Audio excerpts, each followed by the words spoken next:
What are you going through right now that you're looking left or right or down or to someone else, but you're not looking to God?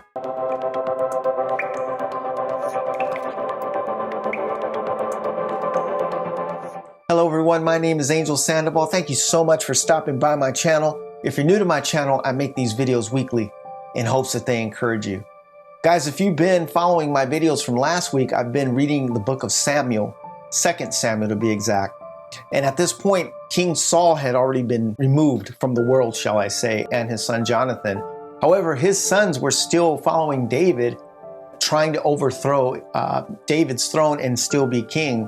So you had this division in Israel at that time between Saul's family and King David. Now, Saul's main general became David's general, and as David grew into his kingship, he had multiple wives. Now, I know that's a little different than the way we are today, where we only have one wife, and as we evolve, that's it. But back then, in those days, the kings had multiple wives, they had concubines, and they had children with all these different women.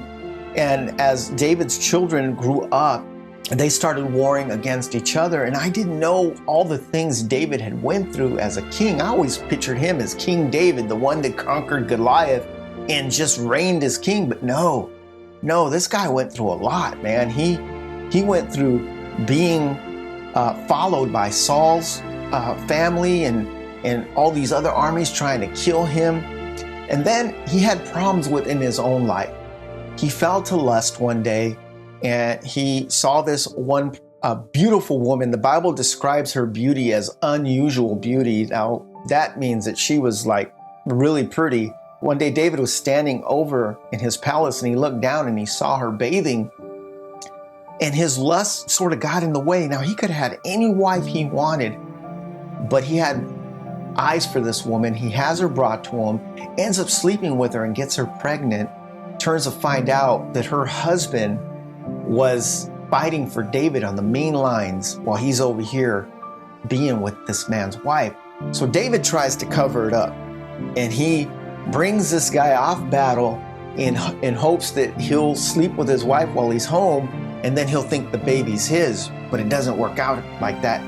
What happens is he ends up guarding David's door and would not leave. And then David said, hey, you were supposed to be with your wife. And the guy's like, I'm not going to be unfaithful to you. You're my king. I serve you. I fought for you in the front lines, and I'm not going to leave your doorstep. Like, why should I be with my family and my wife when all my friends are out there dying? I just don't feel it's right. So the guy wouldn't go home. And David's like, man, now what am I going to do? He's going to find out. So what he does now is he sends this guy back out to battle. And then he tells his general of the battlefield, hey, put this guy in front. And he's like, doesn't question it, all right. And then, because David knows he's going to get killed right away, and that's what happens. This guy gets killed, and God was totally displeased with David. He told him, David, I am really upset with what you just did. Out of all the women you wanted, you had to go and be with this guy's wife. So he had that going on, and then she actually had the baby, and God said, look, David, I'm not going to remove the throne from you like I did with Saul. I'm going to not do that, but you're going to have a hard life. And I didn't know David was going to go through some things, man. And as I'm reading in 2 Samuel, he didn't just go through that. So he prays for this baby, because the baby gets really sick now at this point. And he prays and prays and prays, but the baby ends up dying from sickness. David's people are like, I don't understand. You didn't eat for days. You fasted. You were sad over this, and you prayed and prayed. But now that the baby's gone, you're eating all of a sudden. You shave. You wash yourself up.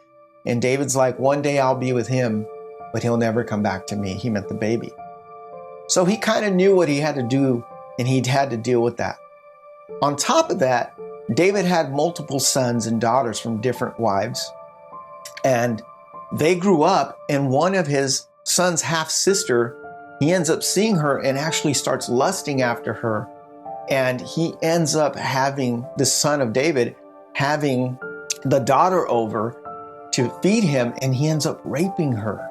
And he ends up sending her off once he has her. And the brother of the sister, full brother named Absalom, which is David's other son, ends up killing this half brother. So now David's children are all like in this weird division. And then David's main son, Absalom, ends up trying to come back to David. It just didn't work out to where David and Absalom connected. So what Absalom do? He created his own army and started betraying his dad. So now David had the betrayal from Saul. He had betrayal from all these armies. All these other people were trying to take over and kill him. And what army he had left was faithful to him and ended up killing Absalom, his son.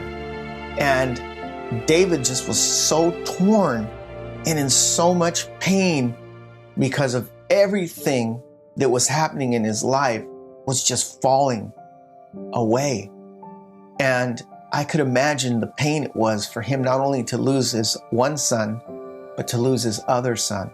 His own army didn't even want to tell him that we killed your son because they knew that David would want to kill them for doing it. And David's general said, hey, look, I get that you're mourning over your son Absalom, but man, you got to understand this. We've been fighting for you. We've been giving our lives for you. And you better do this. You better go out and tell these people that have been fighting for you what they mean to you as being their king, because tomorrow you're going to wake up with nothing and you're going to be worse off than you are right now. So the point of this story, what I'm trying to tell you is three things I got out of this. One, David suffered a lot. Again, we go back to Psalms 23. The Lord is my shepherd, I shall not want. He makes me lie down in green pastures. He restores my soul. He prepares a table before me in the presence of my enemies. I really get what he meant by that now. David wasn't just writing things for us to hear today. Yeah, they help us. But man, he was crying out to God going, this hurts. But no matter how much this hurts, you're still my God. And you're not going to let me down.